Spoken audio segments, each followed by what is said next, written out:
Hi, welcome to One Word a Day. I'm Sophie, your pilot into the universe of Chinese. We're going to continue our exploration in discovering one new Chinese expression a day. Or for me, actually, it's a rediscovery because I'm someone born into this language, and I have been using it all my life. I'm really looking at this language from a new angle, like look at it afresh, try to explain it to someone not from this culture, and that forced me to rediscover each of the expressions.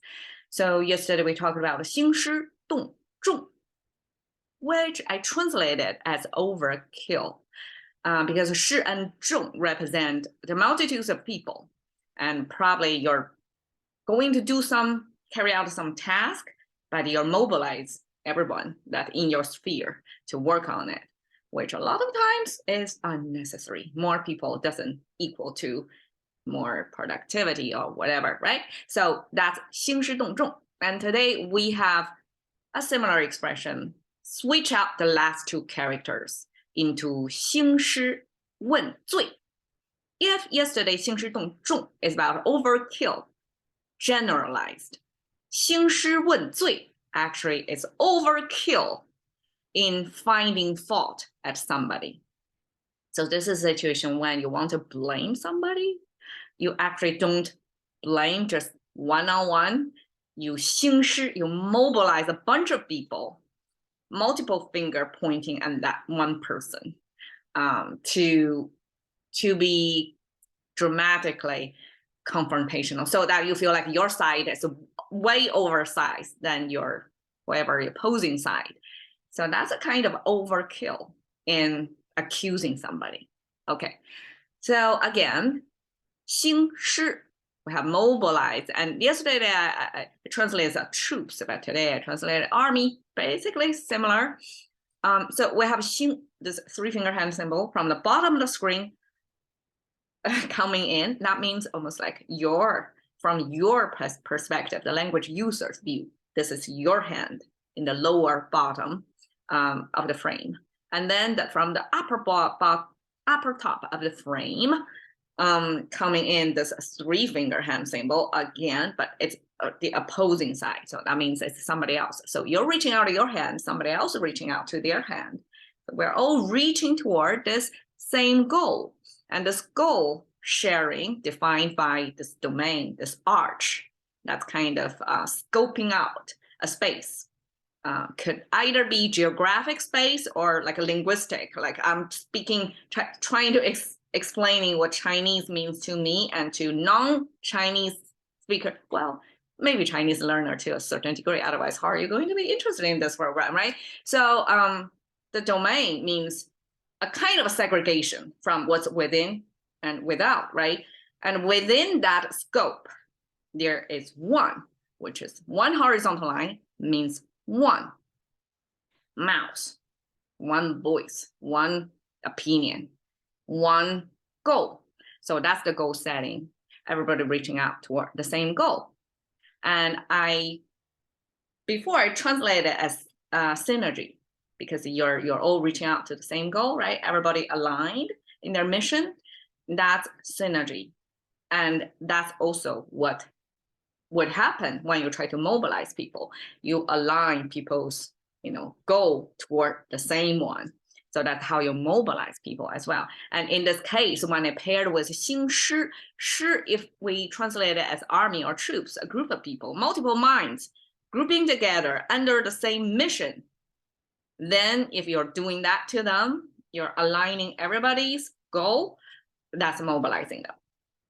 Okay, 师, we have this 180-degree vertical flipping of this character. So imagine, okay, I wonder if your brain, I guess we must be able to. It's almost like the mountain reflected in water, right? So it's a vertical reflection, and try to imagine the mountain over here. So the same image going just upward.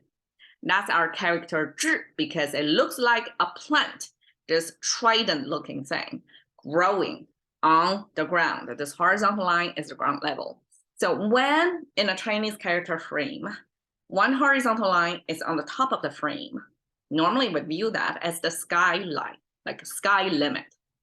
And when we have it at the bottom of the frame, that means the ground level. So we basically humans exist between the heaven and earth. That's the basics. And so when we see this character, it looks like a sky, right? Something dropping from the sky almost, but actually it's 180 degree. I always say 180 degree. It's not a rotation, okay? It's a flipping, vertical flipping of exact the same character, but flip upward. That means a referral to that thing, and that is that's a container that can be filled with anything. So basically, in mathematical language, this is a variable. And in English, the closest we can find is this is a factor x, undefined. This is some undefined thing we just put in there, x. That means, I mean, that actually came from math, right? So x can be a variable, represent anything. So that's Chinese x, and now the x is flipping upside down. Chinese use this flipping a lot to mean something changed to the original. We have mirror horizontal flipping. We also have vertical flipping. We also have this rotation thing. So Chinese language creators being really creative in this 2D space, trying to express time. Or in this case, this vertical flipping, it's expressing a logic of negation. That means it's non-x. So non-x means if we define x as something, non-x is this is not this thing. It's anything else but this. This is why they flip it upside down. So when anything but this thing, that means everything else surrounding this thing. And that eventually becomes surrounding. So surrounding, and then the left side, the top left corner, if you draw out a top left corner of the frame, that's a high ground. We have low ground, the lower bottom, lower left of the frame, that's bottom. So this is high ground, low ground. On a high ground, we have two kind of a boxes thing attached to that. So simply depict a kind of terrain, like a look of the terrain. It's stacking upward, right? So it's vertically challenged for all of us. So it's kind of high rise, pretty steep, high rise terrain. And we have the surrounding next to this terrain. So imagine in military maneuver, you're besieging enemy. So that's what's represented over here. And by this besieging, that means you gotta have enough people to be able to surround a mountain or a small high ground, however small or big, right? So you have to have enough people from all directions stationed over there. So that eventually extend to enough people to do that besieging maneuver. That in Chinese military, this is a unit of military organization. That means 2,500 people. So I guess 2,500 people is the minimum requirement to be able to besiege your enemy. That's my reasoning. Okay, so eventually this just become army. It doesn't necessarily mean 2,500 people anymore, but it does come from this surrounding enemy, enough people of doing that. And that's the definition of army. Okay, mobilize army. And in previous episode, we talked about 兴师动众, right? So this army, when we use this language to apply our own lives, of course, we don't have an army to be with us, right? Who are we? Like very few people can be the general, right? To be able to mobilize the army or ruler of a country. Like we don't have that sort of power or force or influence. In a personal life, if we want to use this phrase, 兴师, that means the people in our lives that we can sort of have control or influence on. They are family, friends, or debtors to us, something like that. Like we can ask them to do something for us. So that's the 兴师, like we're really mobilizing people in our lives. And then 问罪, the goal here is specifically targeted at 问罪. Okay, we have this one. come from this door frame. You see, this is a symmetrical, right? It's kind of like this, and then two, kind of like this, right? Because Chinese door have this one panel door and two panel door distinction. And I'm guessing like if a household can afford to have two panel doors, that means they are pretty well to do, that they have, because functionally you just have one panel, that's enough to get you into the room, right? Like, let's imagine our contemporary life. Outdoors, just one side. You don't need to open on both sides, right? Unless you have a big door, and big door is in proportion to big house, right? Everything attached to it is scaled up. So that's the kind of household we're talking about, that kind of a door, like a two-door, big door. And then the mouse symbol over there. Because we have ask here, right? And the mouse is what's carrying out this mission of asking. And then why the door is there? My understanding is you're asking a person about something, is like you're asking for somebody's experience, personal to that person. It's not personal to you.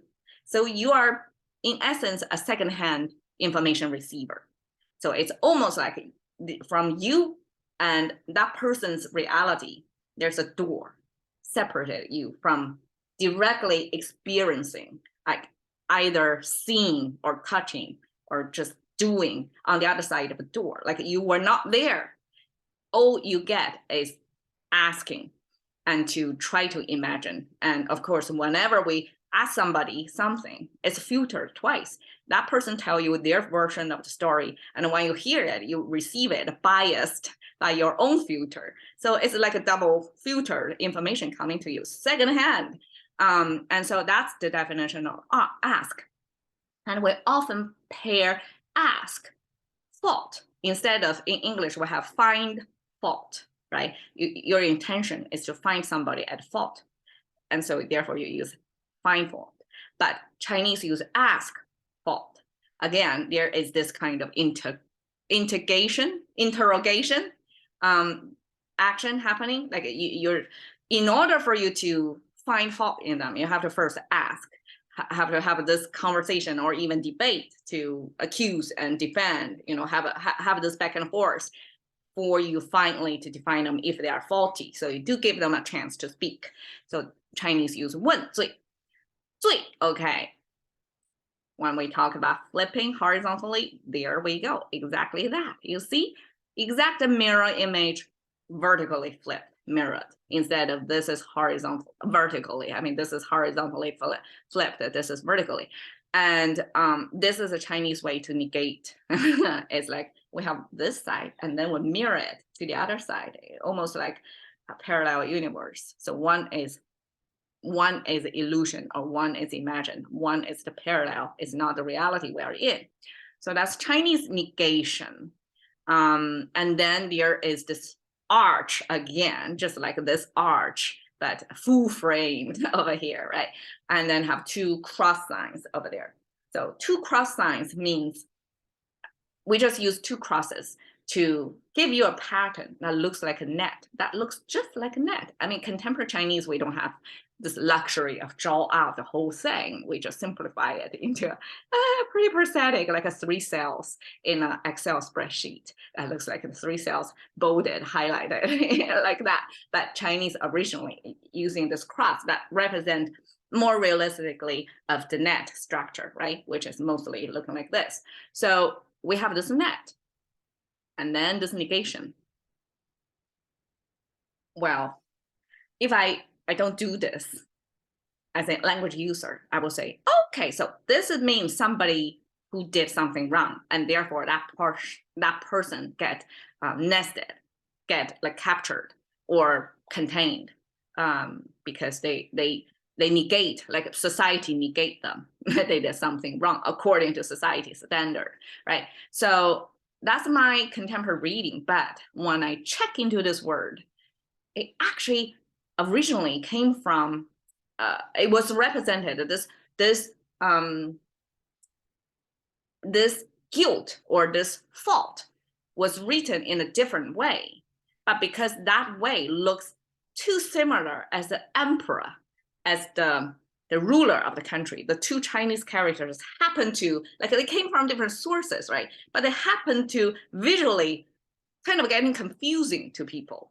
And that's when the first emperor in China, 2,000 years ago, more than 2,000 years ago, Qin Shi Huang, because he said he is the beginning, the first, the very beginning of the emperor ruling the whole China.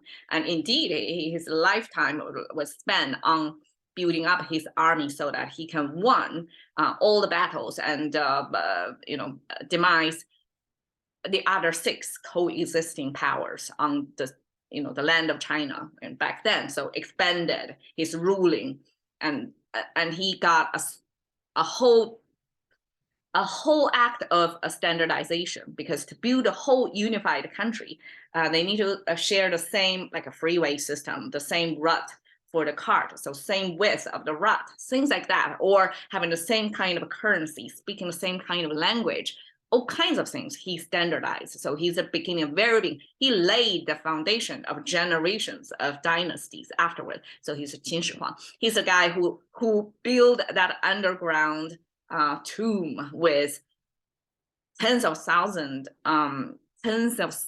sculptured underground army, terracotta, right? And so, I mean, that's how powerful that first emperor in China was. Never after any emperor can match up to that centralized power he got. He was able to do that to himself. So he thought this character, this original depiction of fault, was so confusing to the word that defined him, that is emperor. So he asked people to switch out the word. That happened actually throughout history. In many dynasties, there are, the emperors will have their last name or have their special, titled name, and people would have to, the everyday people have to detour from using those characters in case of any, implication or connection to referring to the very number one guy in a country. I mean, that's how, powerful emperors back then. So this was a character. So this emperor single-handedly, I mean, he changed the history in China in much, much massive ways. And in a micro scope language, he changed.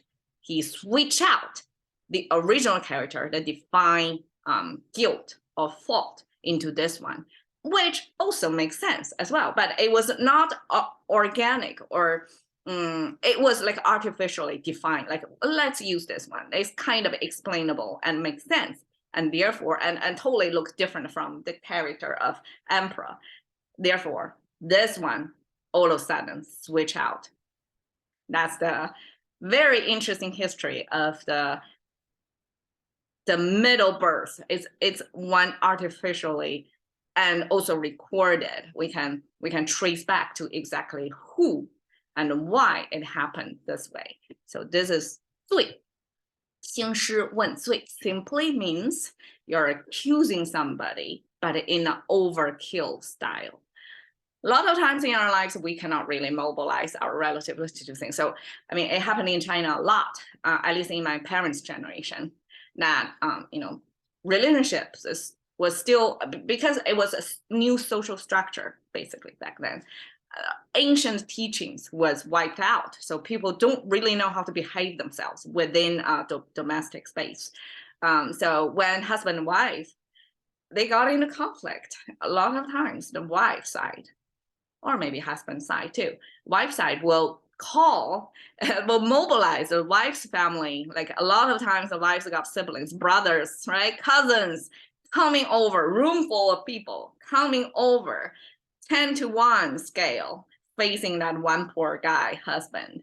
And this was probably originally how this word would be used. That's 兴师问罪, literally carry out like in life. Have your brothers, almost like menacing the guy. It's a domestic violence, but not carried out yet, but have the full potential, because the wife cannot beat up the husband, but the wife's brothers and cousins definitely can beat up the husband, especially the wife mobilize everybody, and everybody want to have fun beating up people, right? Gosh, I mean, at least in a domestic space, that was okay back then.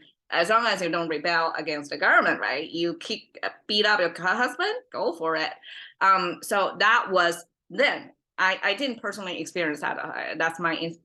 That's what was depicted in in theater, in the screen, and I guess it's a sort of a reflection of life back then. But eventually, the household downsized to single child policy era. Like we no longer have siblings and hardly any cousins later on, right? So this 兴师, like you cannot really ask your parents to come with you, right? So that scale of people facing down one husband was gone.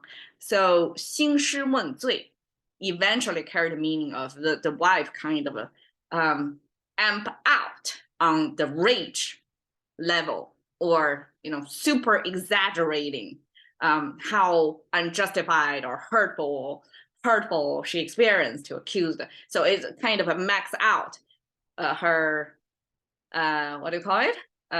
Not exactly weaponry, but max out the potential attack on the husband. So that was eventually become the 兴师问罪. It's accuse on an overkill. Okay. Cash into the currency of thinking by one word a day with Sophie. See you another day.